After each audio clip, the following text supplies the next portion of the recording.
Hello hello. अच्छा, Mauganj 53rd district बन रही है, पता है आप लोगों को? मऊगंज है, 53rd डिस्ट्रिक्ट बन रही है। 4 तहसील होंगे, नयग्रही, हनुमाना देव तालाब, मऊगंज। चौथी कौन सी है? वर्षा। ठीक है, अपडेट कर लेना। तो ये जब बन जाएगी तो अपडेट कर लेना। अभी तो जो बन रही है उस पर ज्यादा पूछते नहीं है, बट बन जाएगी तो फिर पूछ लेंगे। ठीक है।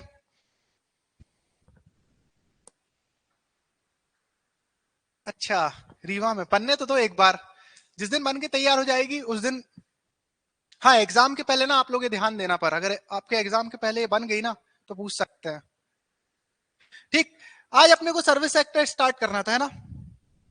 मैन्युफैक्चरिंग खत्म कर लिया था अपन ने, आई थिंक। सर्विस सेक्टर से स्टार्ट करना था ना आज। तो देखो, दो पिलर अपन ने देख लिए इकोनॉमी के।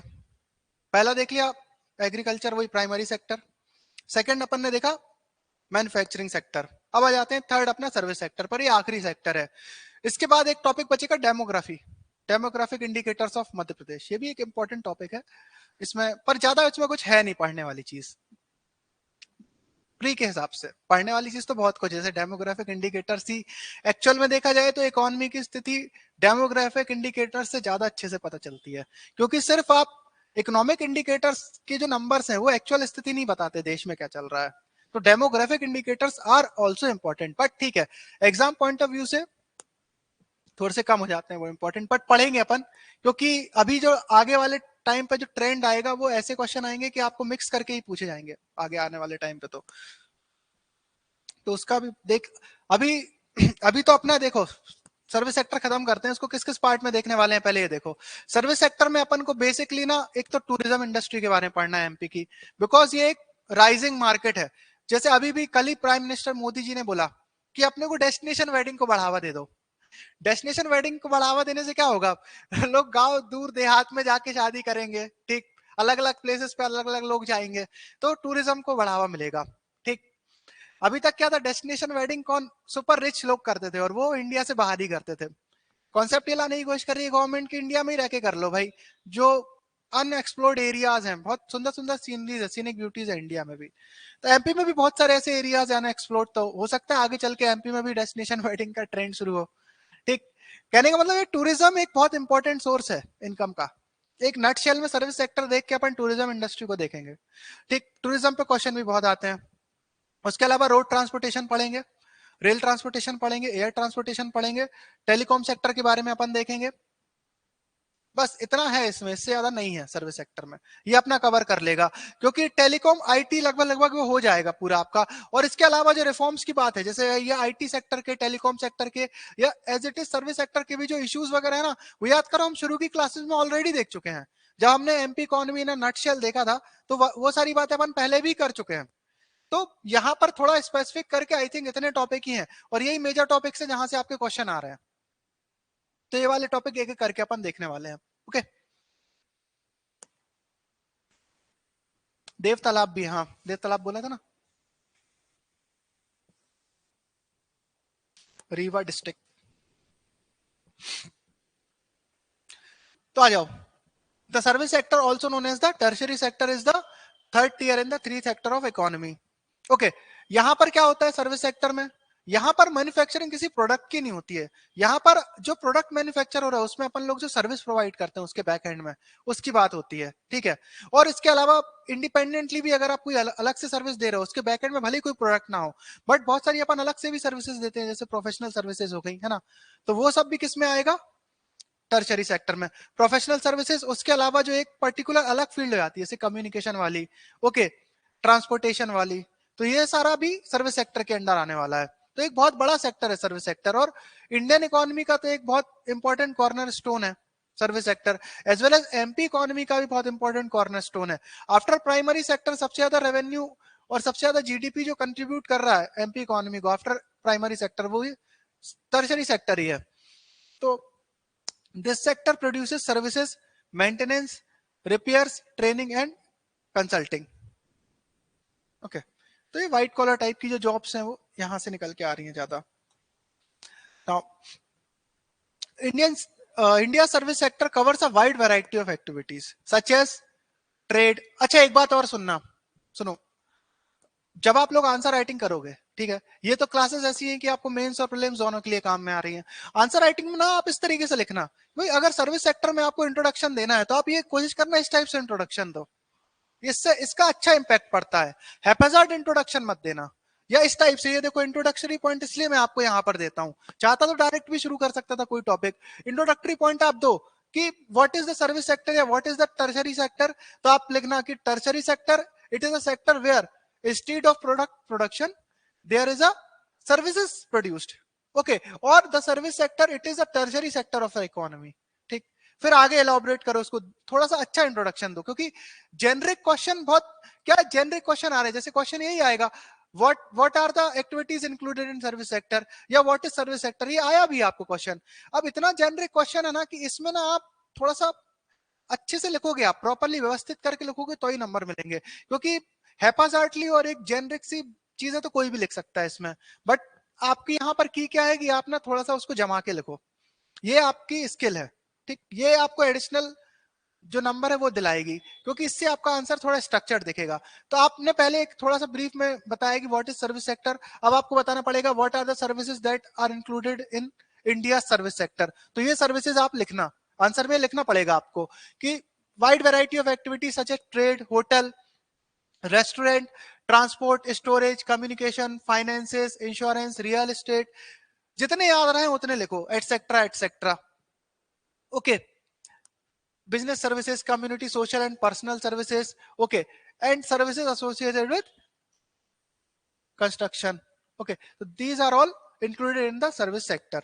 So what are the activities included, question direct था आपको एमपीएससी के मेंस में आया था, what are the services included in service sector और what services contribute the service sector, ठीक, इस टाइप से लिखो। या what is the importance of service sector in Indian in MP economy, अगर ये आता है व्हाट इज द इंपॉर्टेंस, तो उसमें भी आपको इंट्रोडक्शन तो देना ही पड़ेगा पहले सर्विस सेक्टर का, उसके बाद अपन आगे चल के देखेंगे स्लाइड्स में कि क्या आने वाला है, what is the actual importance of service sector in economy of Madhya Pradesh. तो इंट्रोडक्शन तो आपको हर जगह देना और इंट्रोडक्शन थोड़ा सा अच्छा देना आप लोग। तो ये देखो बढ़िया से आप, होटल टूरिज्म, होटल इंडस्ट्रीज भी एक इंपॉर्टेंट है, याद रखना सर्विस सेक्टर में, ठीक। इवन जो टूरिज्म है, टूरिज्म भी आएगा, सर्विस सेक्टर का बहुत इंपॉर्टेंट पार्ट है टूरिज्म। नाउ तो आप ये देखो कंपैरिजन की अगर अपन बात करते हैं, इंपॉर्टेंस में आपको थोड़ा बहुत डाटा देखो, प्राइमरी सेक्टर कितना था, 47% था एट करंट प्राइस, ये अपन देख चुके थे, primary sector 47% of gross value added MP economy में ऐड कर रहा है, ठीक। अब आप आओ सर्विस सेक्टर पे, ये कितना ऐड कर रहा है, 33.5%। तो एक 47% ये और 33.5% ये, तो 33.5% अकॉर्डिंग टू 2021 डाटा, यही है अभी लेटेस्ट का सबसे अच्छा डाटा अपने पास इस समय, तो ये मैंने लिखा है, ठीक। तो ये याद रखना, तो एक सिग्निफिकेंट पार्ट जो है, यू नो 1/3 जीडीपी का ये कंट्रीब्यूट कर रहा है, तो एक सिग्निफिकेंट पार्ट कंट्रीब्यूट कर रहा है अपना, इसलिए इंपॉर्टेंट हो जाता है। थोड़ा सा और देखो इस टेबल को, यहां पर आप, और मैं समझाने की कोशिश कर रहा हूं कि what is the importance of this sector in our economy. आप ये देखो प्राइमरी सेक्टर जो है, प्राइमरी सेक्टर का शेयर 47% था, ठीक है, एट करंट प्राइस।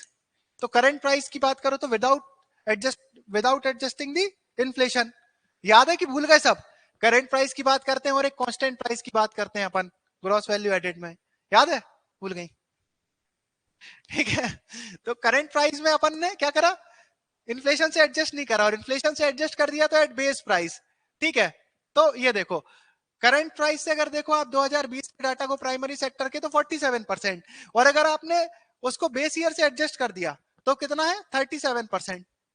और टर्सरी सेक्टर में आ जाओ आप, टर्सरी सेक्टर को अगर आप करंट प्राइस पे देख रहे हो, इसलिए मैंने कंपैरिजन दिया है, करंट प्राइस से आप जो जीडीपी है या जीवीए है, ग्रॉस वैल्यू एडिट, अगर आप देख रहे हो इकोनॉमी में, तो करंट प्राइस पे 33.5%, बट अगर आप इसको इन्फ्लेशन से एडजस्ट कर दोगे, बेस ईयर पे देखोगे, तो ये 37.5% एमपी की जीडीपी पे कंट्रीब्यूशन है इसका, ठीक है, एट ईयर 2020-21, 20 और 21 की अगर अपन बात कर रहे हैं तो उसका डाटा है, ठीक है। तो सबसे ज्यादा ये कंट्रीब्यूट करता है प्राइमरी सेक्टर, फिर टर्शरी सेक्टर, फिर सेकेंडरी सेक्टर। सेकेंडरी सेक्टर का कंट्रीब्यूशन कितना है, 19.5% एट करंट प्राइस और 25.6% एट कांस्टेंट प्राइस। ठीक है, तो 11-12 का मतलब क्या हो गया, एट कांस्टेंट प्राइस, जो इन्फ्लेशन से एडजस्ट करके दिया आपने। ठीक, तो ये फिगर से थोड़ा सा याद रखने की कोशिश करना, ये इंपॉर्टेंट, सबसे इंपॉर्टेंट फिगर यही है। देखो बहुत इजी लग रहा है, बट इजी है और याद करना भी इजी है, बार बार यूज भी हो रहा है, ऐसे ही अपने को डाटा याद रखना है जो बार बार यूज हो रहा है। तो ये तो हो गया एक पर्टिकुलर, अपन ने ये देखा कि एक जनरलाइज डाटा देखा अपन ने। अब इसको अपन और डाइसेक्ट करते हुए चलते हैं, एक डाइसेक्शन देखो आप, उसके बाद ना ओवरऑल आपको सिग्निफिकेंस समझ में आ जाएगा कि what is the significance of service sector in economy of Madhya Pradesh. एक तो एक बेसिक से पॉइंट यहां से मिल गए, इससे आप पॉइंट उठा के लिख लोगे, 3-4 पॉइंट तो आप इसी डाटा से बना के लिख लोगे। ठीक है, अगर आता है तो।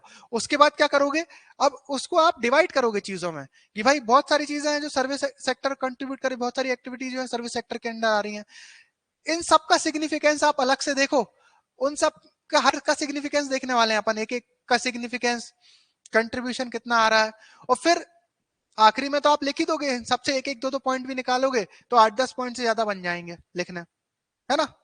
तो अपन इसलिए मैंने अलग से सर्विस सेक्टर का इंपॉर्टेंस नहीं लिखा, अपन एक एक वो डायमेंशन को देखते जाओ, फिर इकट्ठा लिख लेना आप लोग।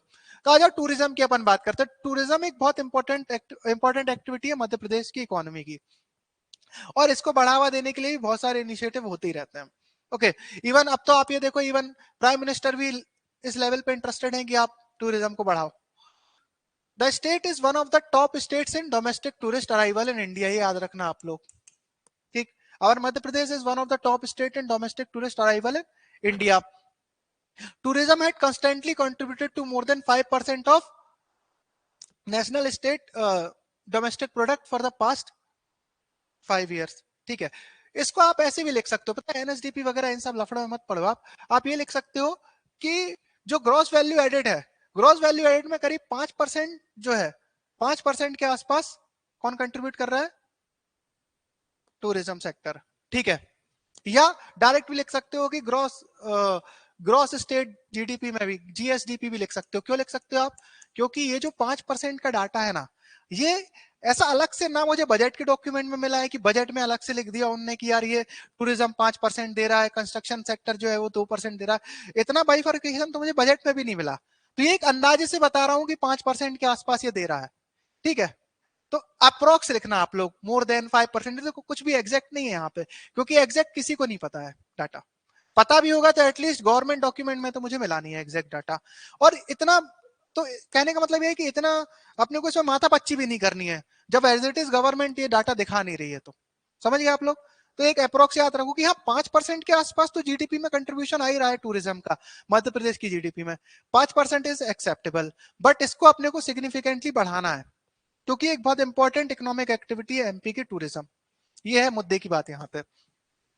ठीक है, बट अगर आप अदर एक्टिविटीज से कंपेयर करोगे ना, तो टूरिज्म अभी भी एक सिग्निफिकेंट कंट्रीब्यूशन दे रहा है एमपी की जीडीपी में। नाउ इंपॉर्टेंस ऑफ टूरिज्म, अगर ये बात है तो लेट्स सी द सिग्निफिकेंस या इंपॉर्टेंस ऑफ टूरिज्म। इस टाइप से जनरल क्वेश्चन आते हैं, ये मिल ही जाएगा आपको, आज नहीं तो कोई क्वेश्चन आ सकता है, what is the importance of tourism in MP economy. पहला क्या पॉइंट लिखोगे, 5% के आसपास। ठीक है, अब आप थोड़े से पॉइंट देखो, आगे चल के वही जॉब ऑफ क्रिएशन, सारे जेनरिक पॉइंट आगे भी पढ़ने वाले हैं अपन लोग। ठीक है, एक एक करके थोड़ा सा अपन देखते हैं। Tourism industry plays a major role in any country's economic development, ये देखो। फिर आपको इंट्रोडक्शन पॉइंट दिया मैंने यहाँ पे, if you have to start your answer start like this, tourism industry plays a major role in any country's economic development as well as any state's economic development. So we see it helps significantly to it helps significantly to the country for creating the employment opportunity in large number of people. Okay, moreover it is also one of the important engines to attract more foreign exchange with its potential. अभी मैं क्या कर रहे हैं, अभी अपन ने एक para form में इसको देखा है, आगे चल के ना मैं आपको हेडिंग के फॉर्म में इसके सिग्निफिकेंस बताऊंगा। ठीक है, Madhya Pradesh is rapidly becoming a preferred tourist destination in India. एक ये भी इंट्रोडक्शन आप डाल सकते हो अगर उसको नहीं डालना है तो। It offers colourful experience to its travelling population और to its travellers, providing pleasant surprises endowed with natural beauty, ठीक, थोड़ी सी भारी भरकम इंग्लिश लग रही होगी, बट देखो कनेक्ट हो रही है चीजें। अगर आपको 4-5 पॉइंट लिखने हैं तो इस तरीके से यू कैन कनेक्ट, अदरवाइज इस पैराग्राफ को आप 4-5 पैराग्राफ में भी तोड़ सकते हो। बट यहाँ पे थोड़ी सी तारीफ कर रहे हो आप, because in MP yes there are certain things which you can proud of, like you know scenic beauty. Scenic beauty है एमपी में, untouched local and tribal culture, world heritage site, adventure site and many more. आगे देखते हैं क्या क्या है। ठीक, ये सब एमपी की तो नहीं डाली है इसने, बट ठीक है, आगे देखो। एक अगर 2-3 शब्दों में बात करी जाए तो इंपॉर्टेंस ऑफ टूरिज्म, एक तो क्या हो गया जॉब क्रिएशन, एक हो गया फॉरेन एक्सचेंज मिल रहा है, ठीक है, this are recreational activities for fun, ये इंपॉर्टेंस है। बट अभी रुक जाओ, इसको थोड़ा सा और मैं आगे डिफाइन करूंगा, ये तो सिर्फ एक इंट्रोडक्शन था आपके लिए कि इंट्रोडक्शन में आप इस तरीके से चीजों को डाल सकते हो, व्हाट इज द इंपॉर्टेंस। अभी आप इंपॉर्टेंस तो ठीक है, अब आप देखो थोड़ा सा what is the potential of tourism in MP. ठीक, potential of tourism in MP है कि नहीं? ठीक है, क्या क्या क्या लग रहा है आपको? अभी ना आप लोग बस थोड़ा सा देखते जाओ, ये अगर समझ नहीं भी आ रहा हो तो देखना, आगे कनेक्ट करूंगा मैं सारी चीजों को एक एक करके। अभी तो जैसे एक सेपरेट टॉपिक की अगर बात करते हैं, पोटेंशियल है एमपी में टूरिज्म का, कैसे? हम्म हम्म हाँ, जो मैंने प्रीवियस स्लाइड में लिया वही तो पोटेंशियल है, जो प्रीवियस स्लाइड में बोला है वही तो पोटेंशियल है भाई। नेचुरल ब्यूटी है, सीनिक ब्यूटी है, ठीक है, वर्ल्ड हेरिटेज साइट है, नेशनल पार्क है, वाइल्ड लाइफ सेंचुरीज है, दुनिया जमाने भर की सब चीजें हैं एमपी में, ठीक है। तो आपको मजा आएगा। Madhya Pradesh is the heart of India, not only because of its location but also as a home of all religions, different languages, cultures and people from all over India. तो yes, this is a potential, यह है कि नहीं potential for tourism development. Okay, now देखो क्या है, ये question आया नहीं है कभी आपसे, what is the potential, what is the potential of tourism in MP. मैं यहाँ पर कोशिश ये कर रहा हूँ कि आपको इतनी ज्यादा जैसे हेडिंग इसलिए दे रहा हूँ कि कल को क्वेश्चन डायरेक्ट इन्हीं हेडिंग से आएगा, है ना, तो आप लोग तैयार हो जाओ कि यार ये हेडिंग है। Now the state has an inherent charm and it is a place for its, तो पहला पोटेंशियल क्या है कि yes there is a rich culture in MP. Okay, second क्या है, it has an inherent charm and it is a place of its own because of natural beauty, primitiveness and culture. Tribal population ही देखो कितनी ज्यादा है MP की, tribal culture कितना unique culture है भाई, ट्राइब्स इतनी यूनिक है एमपी की कि वो ट्राइब्स ना एक प्लेस से दूसरी प्लेस में भी आपको वो कल्चर नहीं मिलेगा, इतना यूनिक कल्चर है एमपी का। और सबसे ज्यादा ट्राइब्स एमपी में ही है, तो इसलिए और बहुत सारी प्रिमिटिव ट्राइब्स भी है, तो मतलब ट्राइबल कल्चर एक बहुत यूनिक कल्चर है एमपी का। It is an unparalleled less explored history of folk art culture and untouched natural site. Okay, इस तरीके से आप लिखना, you have to write in this way. MP has more than 480 tourist attraction of different categories which is spread in all district। ठीक, तो yes it is a potential, 480 से ज्यादा tourist destination है एमपी की।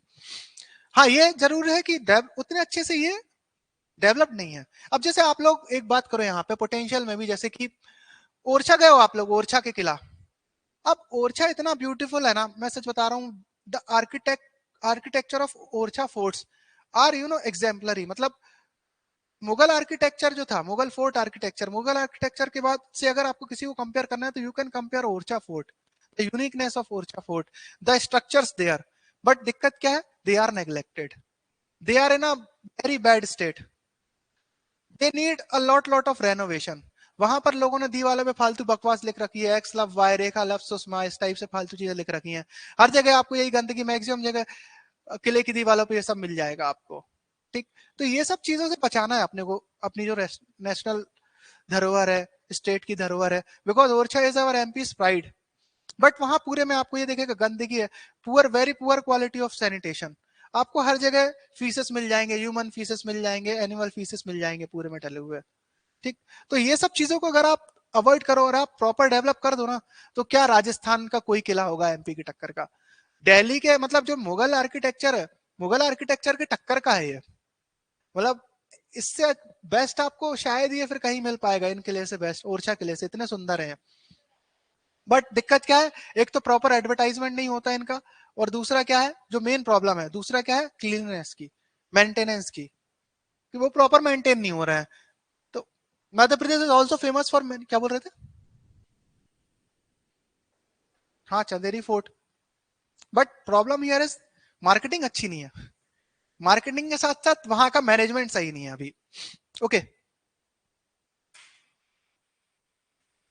हेरिटेज और religious culture, हाँ हाँ, Jahangir palace और Orchha fort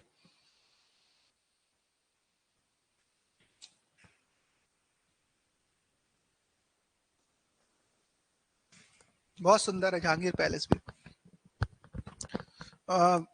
Madhya Pradesh is famous for many holy spots, pilgrim tourism, और पिलग्रिम टूरिज्म बहुत इंपॉर्टेंट है, आप अपने आंसर में मेंशन करना।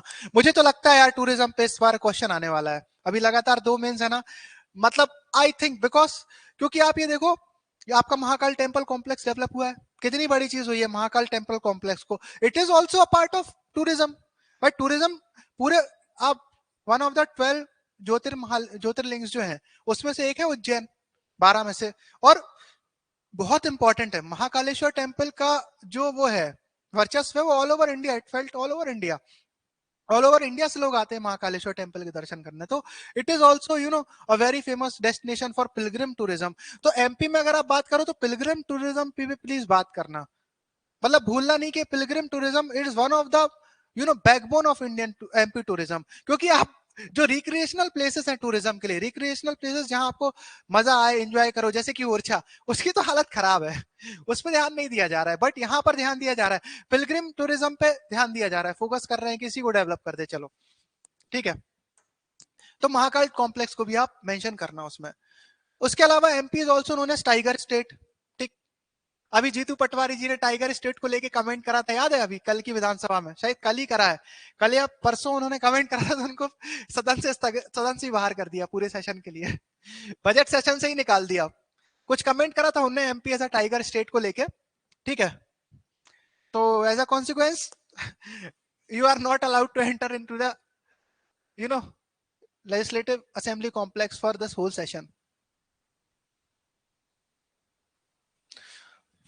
हाँ पॉसिबिलिटी तो है, हो सकता है जो मेंस में आपसे पूछा है उससे उसका कुछ फैक्चुअल पार्ट प्रीलिम्स में पूछ लें, देयर इज अ पॉसिबिलिटी कि मेंस में कोई टॉपिक आपसे पूछे जा रहा है तो उससे रिलेटेड फैक्ट पूछ सकते हैं प्रीलिम्स में। यस, प्रीलिम्स का तो ये आलम है कि वो कुछ भी पूछ सकते हैं वट एवर द विश, ठीक है। ये भी कर सकते हैं कि पता चला एक टॉपिक से भर भर के क्वेश्चन दे दिया, अगले टॉपिक से कुछ भी नहीं आया, वो उनके ऊपर है। टाइगर स्टेट है, Madhya Pradesh has more than 10,000 square kilometer of forest classified as tiger reserve which is largest in the country। अगर चाहो तो ये डाटा आप याद रख सकते हो कि 10,000, बिकॉज समझ रहे हो 10,000 स्क्वायर किलोमीटर कितना बड़ा एरिया है फॉर कंजर्वेशन ऑफ टाइगर, ठीक है। उन्होंने ये बोला था कि एमपी से टाइगर बाहर जा रहे हैं, इस बात का विरोध जताया था जीतू पटवारी जी ने, तो मजा नहीं आया स्पीकर को इस वाली बात पर उनकी। तो अब इसका क्या हुआ, रिटेलिएशन तो होगा, आपने जैसे एक एमएलए को मतलब सस्पेंड करना पूरे होल सेशन के लिए, it is a big thing, वो भी बजट सेशन चल रहा है अभी, ठीक। तो इन लोग ना स्पीकर के खिलाफ नो कॉन्फिडेंस मोशन लाने की तैयारी कर रहे हैं कांग्रेस वाले। तो ये चलता ही रहती है सब चीजें, ठीक है। ऑब्वियस सी बात है पास नहीं हो पाएगा, अगर स्पीकर के खिलाफ नो कॉन्फिडेंस मोशन आ रहा है और वो पास हो गया, मतलब सरकार के पास मेजोरिटी नहीं है, तो पास नहीं होने वाला है। बट इसका सिग्निफिकेंस क्या है, इसके पॉलिटिकल सिग्निफिकेंस है, कहने को तो रहेगा, इतिहास के पन्नों में तो नाम दर्ज हो जाएगा ना कि भाई गौतम साहब के अगेंस्ट में अविश्वास प्रस्ताव पत्र लाया गया है, ठीक। MP has also 3 World Heritage Sites, dense forest, many rivers and holy Narmada river. सबसे तो इम्पोर्टेंट यही है, नर्मदा रिवर के घाट को भी काफी डेवलप किया जा रहा है बहुत सारी जगह पे, जैसे होशंगाबाद में ले लो आप, इवन जबलपुर तरफ भी इसको काफी डेवलप कर रहा है। 382 टूरिस्ट साइट या 480 टूरिस्ट डेस्टिनेशन आप बोल सकते हो, 24 सेंचुरीज, ठीक, 11 national park, 6 tiger reserve and 3 world heritage site. ये डाटा आप याद रखने की कोशिश करना, क्योंकि ये बहुत सारे गवर्नमेंट डॉक्यूमेंट में एज इट इज डाटा मिला है। 382 tourist site, 24 wildlife sanctuaries, 11 national park, 6 tiger reserve and 3 world heritage site. यह है एक नटशेल में एमपी के टूरिज्म का potential. Winner of the best tourism state and other prestigious awards many times, मतलब yes there is a potential for tourism in MP, Madhya Pradesh has great potential, okay. तो इस तरीके से आप लिख सकते हो। तो अब कहने की बात यह है कि अगर आपको कोई क्वेश्चन पूछेगा कि what is the potential of tourism in MP, क्या हुआ सर, एमपी की विधानसभा में भी हंगामा हुआ है, हाँ वही तो बोल रहा हूँ, कल अभी चल ही रहा है हंगामा, तो इस बार तो हंगामा होना ही है, बिकॉज चुनाव है भाई अगले अगले सेशन में, यू कैन एक्सपेक्ट। ओके, नहीं देखा तो जब अभी ये बजट आना था, जिस दिन वो हल लेके पहुंच गए थे जीतू पटवारी, देखी थी फोटो, पेपर में आई थी। पेपर नहीं पढ़ रहा आप लोग, है ना, पेपर पढ़ो। देखा था कि नहीं पेपर? एटलीस्ट नजर तो, फोटो पे तो नजर मार ही सकते हो यार, दैनिक भास्कर सबके घर में आता होगा, फोटो पे तो नजर मारो। बढ़िया फोटो थी, मतलब क्या साबित करना चाह रहा है गॉड नोस, हल लेके विधानसभा चलो। हालांकि घुसने नहीं दिया था उनको अंदर हल के साथ, हल बाहर रखवा लिया था कि अपने घर जाके चलाना। ठीक है, ओके।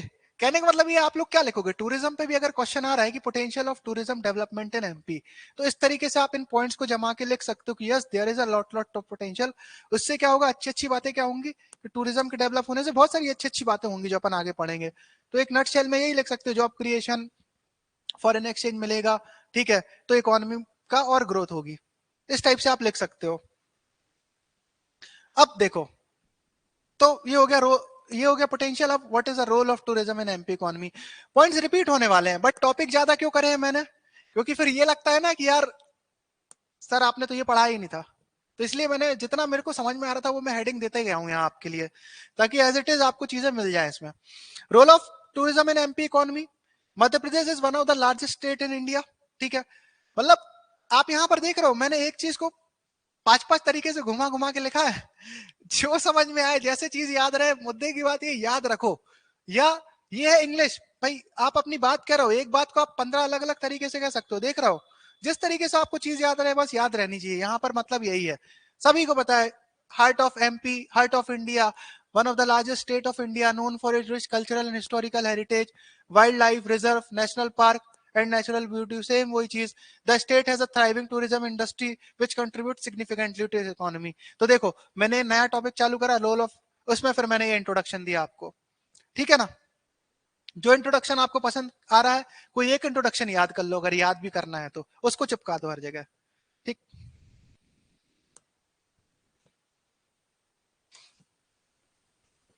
ठीक है, तो देखो reason why tourism is important, एक अपन ने हेडिंग दी। अब आ जाओ प्रॉपर बॉडी एड्रेस करते हैं।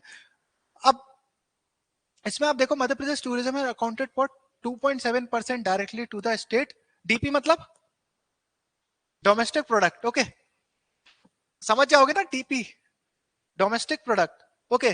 ट्रांसफॉर्मर ट्रांसफॉर्मर वाले डीपीपी मत समझने लगना, डीपी गिर गई, ओके।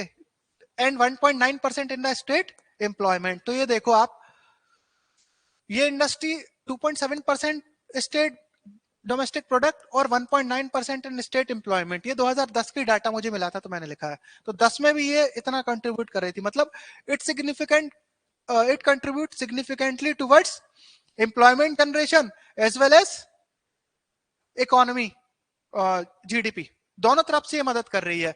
अब आप ये देखो, डायरेक्ट एम्प्लॉयमेंट भी होती है इसमें और इनडायरेक्ट एम्प्लॉयमेंट भी देगा टूरिज्म सेक्टर।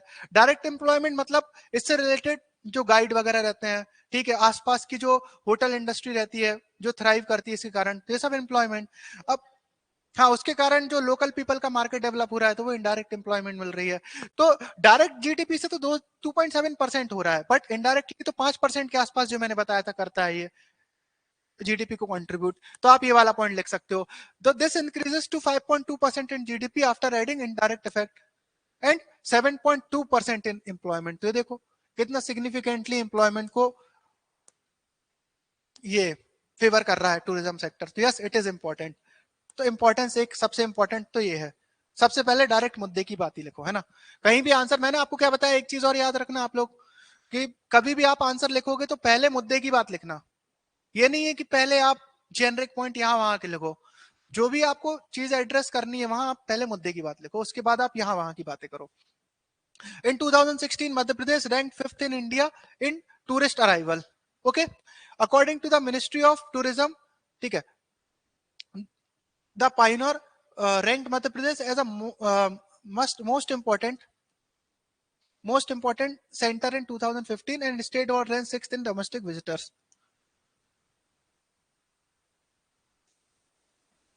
समझ में आया क्या है? इसको आप इसमें कर सकते हो कि 2015 में 6th पोजीशन पे था एमपी डोमेस्टिक टूरिस्ट के अराइवल में, ठीक, all over India.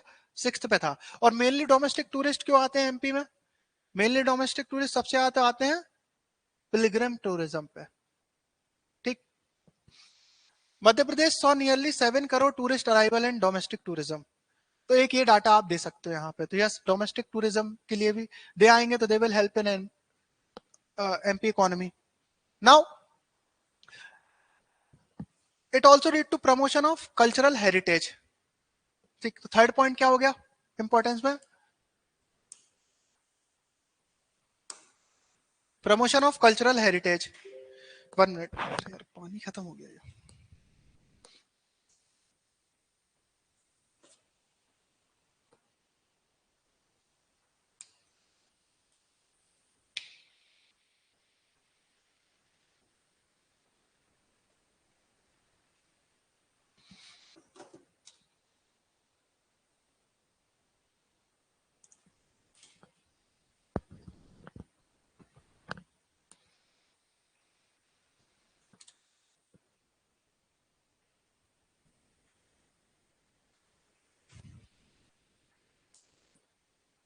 And tourism play a significant role in promoting and preserving it. ठीक है, the state has several historical monument, temple, forts and attract tourists from all over the world. These sites are maintained and preserved, providing a glimpse into the state's rich history and culture. Significant growth was observed after 209. तो देखो, promotion of cultural heritage में आप, ये आ गया Ujjain, Omkareshwar, Maheshwar, Chitrakoot, Amarkantak, Maihar, Datia, they are the major centre for our cultural heritage site as well as they are major center for our pilgrim tourism also. जैसे कि उज्जैन है, ओमकारेश्वर है, जाती हैं हम यहाँ, अमरकंटक। ओके, मैहर, मैहर सुना है? मैहर का एक लिए फेमस है क्या? क्या है यहाँ पर? हाँ, टेम्पल है, शारदा माता का है, दुर्गा जी का एक वो भी अवतार है ना शायद, दुर्गा जी का। तो यू कैन से, हाँ पक्का, हाँ मैहर शक्तिपीठ है क्या? पक्का, चलो ठीक है, मान लिया। तो एक, मुझे नहीं पता एक्चुअली, बट मुझे डाउट है, मैहर भी हो सकता। ठीक है, तो एक शक्तिपीठ है मैहर भी।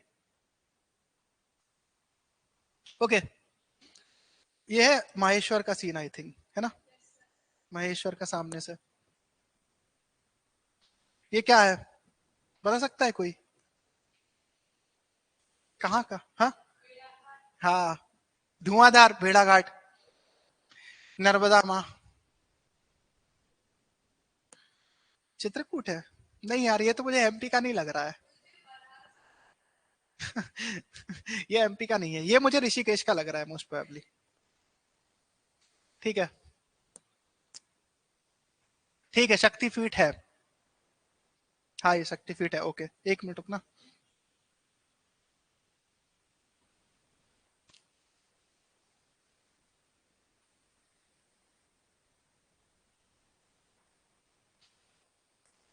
तो देखो, पहला रीजन क्या हो गया? पहले रीजन में आपने डाटा दे दिया, ठीक है। सेकंड रीजन में भी आपने डाटा दिया, दो इंपॉर्टेंट डाटा दिए, टूरिस्ट अट्रैक्शन भी है और एम्प्लॉयमेंट और जॉब क्रिएशन में भी मदद कर रहा है, ठीक है। तीसरा रीजन आपने दिया कि it leads to the promotion of cultural heritage. क्यों? क्योंकि कल्चरल हेरिटेज का एक बात याद रखना है यहाँ पे आप, कल्चरल हेरिटेज का जब आप प्रमोट करोगे ना, तो इसके मल्टीप्लायर इफेक्ट होते हैं। ये आपकी जो कंट्री है, उस कंट्री की सॉफ्ट पावर डेवलपमेंट में मदद करता है। आप याद रखना, इंडिया का सबसे बड़ा एडवांटेज है हमारी हार्ड पावर इतनी अच्छी नहीं है। हार्ड पावर मतलब क्या होता है? न्यूक्लियर पावर या आपकी जो वेपन्स वगैरह की जो पावर होती है, मिसाइल्स वगैरह की, वो आती है आपकी हार्ड पावर में। बट आपकी जो सॉफ्ट पावर होती है, या सॉफ्ट डिप्लोमेसी आप बोल सकते हो, या सॉफ्ट पावर, सॉफ्ट पावर क्या होती है? Power of your culture. तो ये कल्चर से आप लोगों को कनेक्ट करते हो भाई। ये बहुत इंपॉर्टेंट है आपकी कंट्री की इमेज शेप करने में ऑल ओवर द वर्ल्ड। तो ये कल्चरल हेरिटेज को अगर आप प्रमोट करोगे ना, तो इससे क्या होगा? ना सिर्फ आपकी इकोनॉमी के लिए अच्छा है, बट इंटरनेशनल रिलेशंस और इंटरनेशनल लेवल पे जो आपका ओहदा है आपकी कंट्री का, वो भी बढ़ेगा। Because it will also attract international tourist. और जब आप किसी भी कंट्री से बार्गेन करोगे, बात करोगे, तो ये आपका एक बहुत अच्छा अपर हैंड रहता है। क्योंकि आप, लोग आपके पास आ रहे हैं respect out of your cultural advantage, people are visiting you, तो आपके पीपल टू पीपल कॉन्टेक्ट सुधरते हैं इससे। तो ये एक बहुत इंपॉर्टेंट पार्ट है आप इंडियन डिप्लोमेसी का, कल्चरल हेरिटेज। तो ये क्या है, डायरेक्टली भी मदद करेगा एमपी इकोनॉमी में और इनडायरेक्टली मदद कर रहा है promotion of cultural heritage Indian economy. हाँ हाँ बढ़ाया है। हाँ उससे भी क्या, एफडीआई तो चलो ठीक है, एफडीआई आ रहा है अच्छी चीज है, इससे सेक्टर का डेवलपमेंट होगा। मैं यहाँ पर ये बताना चाह रहा हूँ, ये जो कल्चरल हेरिटेज है आप इससे प्रमोट करोगे। फॉर एग्जांपल समझ लो आपने इस कल्चरल हेरिटेज को प्रमोट किया, अब जैसे कोई इंडोनेशिया का व्यक्ति आता है, इंडोनेशिया में भी हिंदुज्म काफी फेमस है, काफी। हाँ बुद्धिस्ट साइट है सांची, वेरी गुड। सांची में आपने आप सांची को प्रमोट करो, सांची यहाँ है नहीं, you can write Sanchi also, ठीक है। मतलब ये एक लिस्ट है, इसमें सांची ऐड करो, बहुत इंपॉर्टेंट है। सांची में बुद्धिस्ट स्तूप है, Buddhist stupa you know are very sacred for Buddhist people. अब जैसे कोई बुद्धिस्ट मेजोरिटी कंट्री है, भूटान से कोई आ रहा है, भूटान से आपको रिलेशन सही करने हैं, या इवन चाइना हो गया, China as a Buddhist country, तो वहां पर क्या है, आपके पास एक टेबल पे जब आप आते हो तो एक गुडविल रहती ना कि यार चलो अपन लोग एक जैसे हैं, या आपको वहां से टूरिस्ट बुलाने हो तो ये है, तो एक आपका कनेक्शन बनता है। तो ये उस कनेक्शन को बनाने के लिए बहुत इंपॉर्टेंट है, एक सॉफ्ट पावर के लिए बहुत इंपॉर्टेंट है। आपको पता है जैसे कि एक स्टोरी थी, जब हिरोशिमा नागासाकी पे जब बॉम्बिंग हुई थी, तो न्यूक्लियर बम पटका था, तो हिरोशिमा नागासाकी के अलावा एक जगह थी, ठीक है, वहां पर क्या था उनके, आप बोल दो डिफेंस सेक्रेटरी टाइप से कोई एक पोस्ट थी अमेरिका की, जो डिसाइड कर रहे थे कि जिस जगह किस जगह पे बम पटका जाए। तो एक सिटी को उन्होंने मना कर दिया था कि आप इस सिटी पे बम मत फेंको, उसकी जगह दूसरी जगह फेंक दो, बिकॉज वो वहां रहे थे, वहां का उनको कल्चर पता था, वहां के लोगों को वो जानते थे। तो एक जो एम्पैथी वाला पार्ट है, एक जो इमोशन वाला पार्ट है, वो जुड़ जाता है। तो इस कल्चर से अगर आप अपने इंडियन कल्चर से आप लोगों को कनेक्ट करोगे तो लोग आपसे जुड़ेंगे, तो इससे आपको एडवांटेज मिलता है, ठीक है। जो ह्यूमैनिटी का एम्पैथी का जो एडवांटेज आपको मिलता है कि लोग फिर आपकी समस्या समझेंगे, लोग आपसे इमोशनल लेवल पे भी कनेक्ट होंगे। जैसे योगा हो गया, जो एमपी एक्सपोर्ट कर रहा है योगा को, ठीक, एमपी या इंडिया एक्सपोर्ट कर रहा है योगा मेडिटेशन, तो ये सब क्या है, ये सब भी आपकी एक कल्चरल डिप्लोमेसी है, सॉफ्ट पावर ही बना रहे हैं आपकी, ठीक है। आर्ट ऑफ लिविंग जो हम एक्सपोर्ट कर रहे हैं, मतलब कहने का मतलब ये है कि टूरिज्म को आप थोड़ा सा और अंदर जाओ तो ये भी एक इंपॉर्टेंट पार्ट ही है टूरिज्म का ही, कि योगा का एक्सपोर्ट करना या आयुर्वेद का एक्सपोर्ट करना भी it is also part of tourism. तो इकोनॉमी में तो ये मदद कर ही रहे हैं, साथ साथ इंटरनेशनल डिप्लोमेसी इंटरनेशनल रिलेशन में भी मदद करते हैं ये।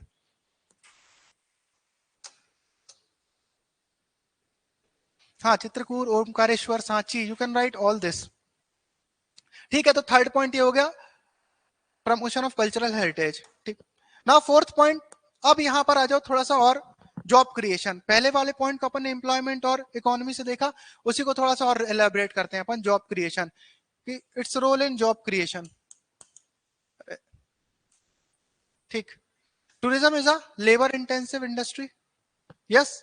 क्या टूरिज्म को आप ऑटोमेशन कर दोगे तो रोबोट के साथ कोई घूमना चाहेगा क्या? जैसे रोबोटिक्स आप यहाँ यूज करोगे भी तो जो ह्यूमन टच आता है, जैसे आप कहीं जाते हो घूमने, हॉस्पिटैलिटी का जो ह्यूमन टच है उसको रिप्लेस करना बहुत मुश्किल है, कि आप किस तरीके से ग्रीट कर रहे हो, कैसे उसको आप क्या कहते हैं ग्रीट ही कर रहे हो, आप कैसे उसका अभिवादन कर रहे हो, तो ये एक बहुत इंपॉर्टेंट चीज है। तो it is a labour intensive industry, right, जो बहुत सारे लोगों को एम्प्लॉयमेंट देती है। तो it is responsible for lot of job creation, जैसे कि 7.2% एम्प्लॉयमेंट, ओके। तो it is a labour intensive industry that create job in various sector such as hospitality, okay. उसके अलावा transportation, handicraft and tourism services, ठीक। इतनी सारी चीजें तो डायरेक्टली कनेक्टेड हो गई इससे, समझ में। इन सब के बाद इससे रिलेटेड जो इनडायरेक्ट एम्प्लॉयमेंट क्रिएट होगी वो अलग। तो इस हॉस्पिटैलिटी, ट्रांसपोर्टेशन, हैंडीक्राफ्ट और टूरिज्म सर्विसेज में तो सीधे सीधे job creation. In Madhya Pradesh tourism provide direct and indirect employment to large number of people, thereby contributing to state economy, इस टाइप से डाला है। तो अब एक बात और याद रखना, जैसे जॉब क्रिएशन में मैंने यहीं तक बातें करी है, यहां पर भी आप वो डाटा से सपोर्ट कर सकते हो, ठीक है। और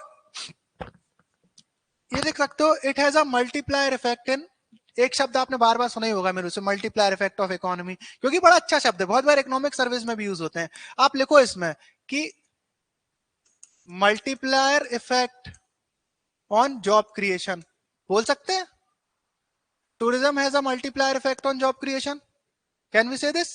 इस तरीके से लिखना इस पॉइंट को, हाँ, फिर ये थोड़ा सा अलग लगेगा आपके आंसर में, क्योंकि बहुत कम लोग ही मेंशन करेंगे इसको, थोड़ा सा अलग निकल के आएगा आपका answer. Yes, it has a multiplier effect on job creation.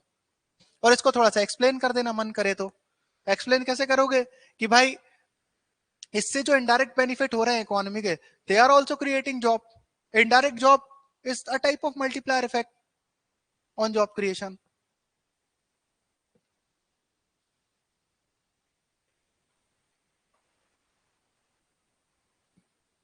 ठीक, उसके बाद एक और पॉइंट क्या है, help in foreign exchange earning.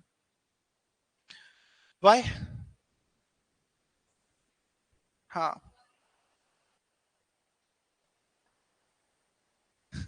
ठीक है, तो बाहर से आ रहा है वो भर भर के पैसा लेके आएगा और यहाँ खर्च करेगा, तो अपने को डॉलर वॉलर जो जो मिलना है वो मिलेगा। Tourism is a major source of foreign exchange earning for Madhya Pradesh. The state attracts a significant number of foreign tourists who spend on accommodation, food, transport, and other tourist-related activity, which in turn generate foreign exchange. Okay. Now infrastructure development.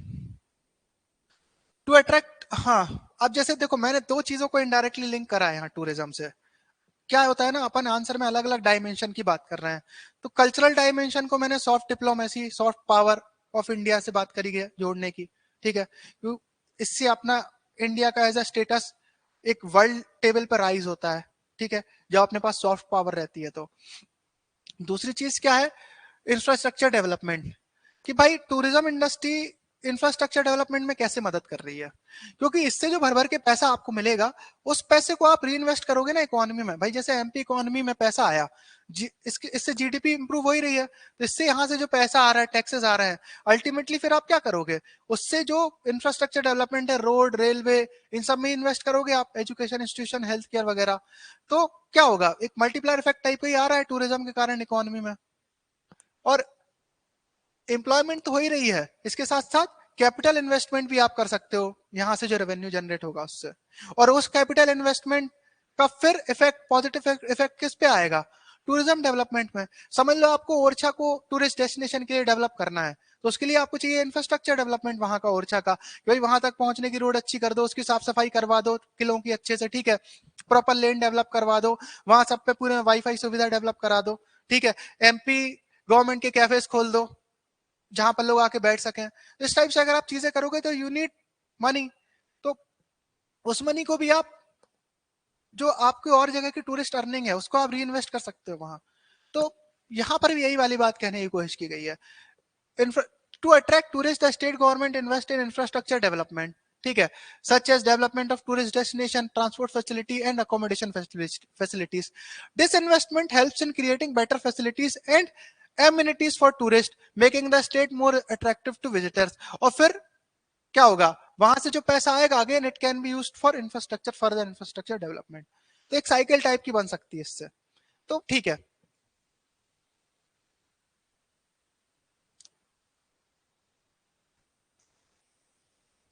इसके अलावा one more important point, boost to local businesses, very very important, क्योंकि उसके आसपास के जो लोग हैं उससे तो एम्प्लॉयमेंट मिलते ही है लोगों को, जहां भी टूरिस्ट डेस्टिनेशन रहेगी। आपने देखा जैसे कि भोपाल का लेक है, बड़ा तालाब है, लेक व्यू वाला जो एरिया है, उस पर गवर्नमेंट ने बहुत इन्वेस्ट करा, उसको बहुत प्रमोट करा। तो शुरू में क्या होता था, आज से 5-7 साल पहले वहां पर ज्यादा भीड़ भाड़ नहीं रहती थी, पीसफुल जगह थी, लोग आते थे। अब एमपी गवर्नमेंट ने एमपी टूरिज्म के तहत उसको प्रमोट करा, तो क्या हुआ, वहां पर आप ये देखो लाइन से वेंडर्स लग गए हैं, इनफॉर्मल वेंडर्स से उनकी रोजी रोटी चलने लगी। वहां पर इतने सारे लोग क्योंकि आने लगे, उन लोगों के आने के कारण वेंडर्स को अपॉर्चुनिटी मिल गई अपनी दुकान खोलने की। वरना पहले उस एरिया में अगर आपको चाय पीनी है तो चाय नहीं मिलती थी, आज से 10 साल पहले, 8 साल पहले चाय तक नहीं मिलती थी। बाकी सिर्फ एक ही रेस्टोरेंट थी एमपी गवर्नमेंट की, उसके अलावा आज आप देखो आपको जो चाहिए वो मिल जाएगा यहाँ पर। तो it has given boost to local businesses. इस तरीके से होता है, जब टूरिस्ट साइड डेवलप होती है ना, तो उससे वही मल्टीप्लायर इफेक्ट हर जगह आता है। Tourism provides an opportunity for local businesses to sell their product and services to tourists. Okay, this include handicraft, food, and other tourism-related services. Now, the revenue generated from tourism help in growth of local businesses, contributing the overall economic growth of the state. ठीक, and last in conclusion, tourism is a crucial sector in economy, ठीक है, providing opportunities, employment opportunity, foreign exchange earning, infrastructure development, promotion of cultural heritage and boosting local businesses. तो ये आपका अगर role of tourism and you have to talk about role of tourism and MP economy, तो इस तरीके से आप लिख सकते हो। और आई थिंक इस पे क्वेश्चन भी है, रोल ऑफ टूरिज्म पे तो है शायद question, role of tourism in MP economy. तो इस तरीके से आप लिखो। अब देखो कहने का मतलब ये है कि ये एक मैंने आपको आइडिया दिया है, अब इस आइडिया को आप चाहो तो और भी एलाबोरेट कर सकते हो, जो आपको पॉइंट थोड़े बहुत और समझ में आते हैं। मैंने कोशिश तो करी हॉलिस्टिकली सब कुछ कवर करने की, बट अब ये आपके ऊपर है कि लिखना, बट इस तरीके से ही आपको कि पॉइंट को थोड़ा सा जमा लो। तो एक ये वाला टॉपिक खत्म होता है अपना, role of tourism in MP economy. अब एक और स्लाइड थी यार यहाँ पे, दूसरी स्लाइड में भेज नहीं पाया हूं यहाँ पे, आगे चल के इसके बाद अपना जो टॉपिक आएगा, अब अपन contribution of road transportation in MP economy, फिर रेलवे ट्रांसपोर्टेशन और air transportation, telecom industry, IT industry, ये देखेंगे आगे चल के अपन नेक्स्ट क्लासेस में, क्योंकि आज अभी स्लाइड है नहीं मेरे पास, वो डालना भूल गया मैं इसमें, मतलब पीडीएफ में कन्वर्ट नहीं कर पाऊँ, पीपीटी तो मेरे पास रखी हुई है उसकी। अच्छा सुनो, इसमें अब आप लोग एक चीज ये करना, यहां पर मैंने आपको क्या बताया, इंपॉर्टेंस ऑफ टूरिज्म बता दिया, रोल ऑफ टूरिज्म बता दिया, significance of tourism in MP economy. अब आप लोग मुझे ये बताना, what are the challenges of tourism in what are the challenges of development of tourism in MP. अब चैलेंजेस के लिए मैं आपको क्लू देता हूं, आप क्या लिखोगे। हाँ, ट्रांसपोर्टेशन, और पता है इसमें मतलब क्लू में ये है कि मार्ग जो मैं वो सब बताया उसको थोड़ा आप जमाना, मेनली क्या है, अपन ने वही शायद मैंने पहले भी ये बोला था ना, टूरिज्म में मार्केटिंग की सबसे बड़ी समस्या, जितनी अच्छी पैकेजिंग उतना अच्छा चीज बिकती है, ठीक है। जैसे कि अभी आप बात करो, अभी क्या है, जैसे कि आप एजुकेशन सेक्टर में देखो, जो बड़े बड़े इंस्टीट्यूट है उनकी, जो बड़े बड़े सो कॉल्ड इंस्टीट्यूट है, सबसे अच्छी चीज क्या है उनके साथ, मार्केटिंग है। जितना ज्यादा मार्केटिंग होगी उतनी ज्यादा लोगों तक रीच होगी, ठीक है। और जैसे अपन लोग हैं, अभी बहुत छोटे इंस्टीट्यूट है, छोटे क्यों, क्योंकि मार्केटिंग ज्यादा नहीं है, जितनी ज्यादा मार्केटिंग होगी उतना ज्यादा अच्छा। हाँ, प्रोडक्ट अच्छा होना चाहिए, पर प्रोडक्ट सेकेंडरी हो जाता है आज के टाइम पे, पहले तो मार्केटिंग चाहिए, क्योंकि अगर प्रोडक्ट अच्छा है तो वो चीज धीरे धीरे उठेगी, बट मार्केटिंग तगड़ी है तो चीज बहुत तेजी से उठती है। तो टूरिज्म में भी, एमपी में सबसे बड़ी दिक्कत क्या है, मार्केटिंग की, ठीक है। दूसरा विजन की, यहां पर भी अभी विजन प्रॉपर क्लियर हो नहीं पाता है कि गवर्नमेंट का विजन क्या हो रहा है, एग्जैक्ट विजन क्या चल रहा है। अब जैसे आप कोई से ही बात कर लो, what is your vision regarding Orchha development, Orchha development, development of tourism in Orchha, तो फिर यहाँ पर एक क्लियर पॉलिसी मेकिंग हो नहीं पाती ढंग से, ठीक है। तो हाँ, जो साइट है उनका मेंटेनेंस नहीं हो रहा, ओके। दूसरा, आपको इसमें कुछ पॉइंट ये भी लिखना कि एलोकेशन ऑफ फंड के अलावा utilisation of fund, proper utilisation नहीं हो रहा है फंड का। मतलब क्या है कि एक और चीज, दूसरी चीज ये है कि जो अपने पास हर सेक्टर वाइज डाटा भी होना चाहिए, जो वो भी अवेलेबल नहीं है, डाटा अवेलेबल नहीं है सेक्टर वाइज प्रॉपर डाटा, तो क्या होगा उससे, जो पॉलिसी मेकिंग है वो हैम्पर होती है इससे, है ना। तो ये सब पॉइंट आप चैलेंजेस में लिखना कि चैलेंजेस ऑफ टूरिज्म, ठीक है। अब जैसे कि कौन कौन सी वर्ल्ड हेरिटेज साइट है, कौन कौन सी wildlife sanctuary, I think वो सब आप ज्योग्राफी में पढ़ चुके हो, है ना। ज्योग्राफी में कवर्ड है ये, कि एमपी में कौन कौन सी वाइल्ड लाइफ सेंचुरी है, वर्ल्ड हेरिटेज साइट है, ये सब। जैसे सांची भी है एक अपनी वर्ल्ड हेरिटेज साइट, ये तीन है वर्ल्ड, खजुराहो, सांची एंड भीम बेटिका। तो ये इसलिए मैंने डाला नहीं है यहाँ पे, आप लोग जब कुछ समझ में नहीं आ रहा हो तो उसको एलैबोरेट कर सकते हो इन पॉइंट को, ठीक है। तो अब आप लोग ये आंसर मुझे बताना कि what are the challenges of tourism in MP, ठीक। चलो, अब आज की क्लास यहीं खत्म करते हैं। कल क्यों, कल अपन क्लास 1:30 बजे से रख लें, क्या बोलते हो, 1:30 बजे से कमीशंस की, फिर 2:30 बजे से अपना अच्छा 1:30 बजे से एमपी इकोनॉमी, ठीक है। 1:30 बजे से एमपी इकोनॉमी कर लेते हैं और 2:30 बजे से फिर कमीशंस। मॉर्निंग में मैं वही सोच रहा हूँ, 1:30 बजे से रख लें क्या, 1:30 से 2:30, 2:30 से 3:30, 2 घंटे की क्लास। ओके, प्रेम और कौन है, आई थिंक आनंद भी है, आनंद।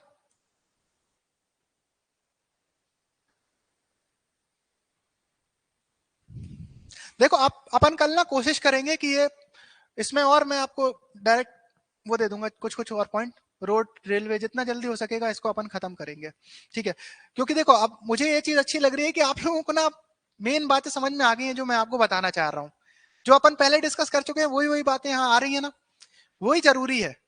ये जरूरी नहीं है कि आप क्वालिटी वाइज ज्यादा पढ़ो, एक क्वांटिटी वाइज ज्यादा पढ़ो। अगर आप आंसर में क्वालिटी दे रहा हो ना, वो बहुत जरूरी है। अब तो इतने में आपके आंसर, आपकी जो नीड है वो सॉल्व हो जाएगी,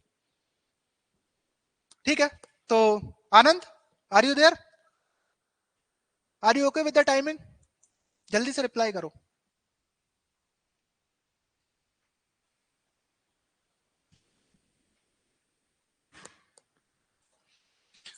ये है, एक मिनट इसको मैं देखता हूँ। ठीक है, तो कल मिलते हैं अपन 1:30 बजे से एमपी इकोनॉमी, फिर 2:30 बजे से कमीशंस। ओके, कल मिलते हैं ना। ये आंसर आप लोग लिख के रख लेना अभी और उसमें ऐड कर लेना, ठीक है। कल मिलते हैं।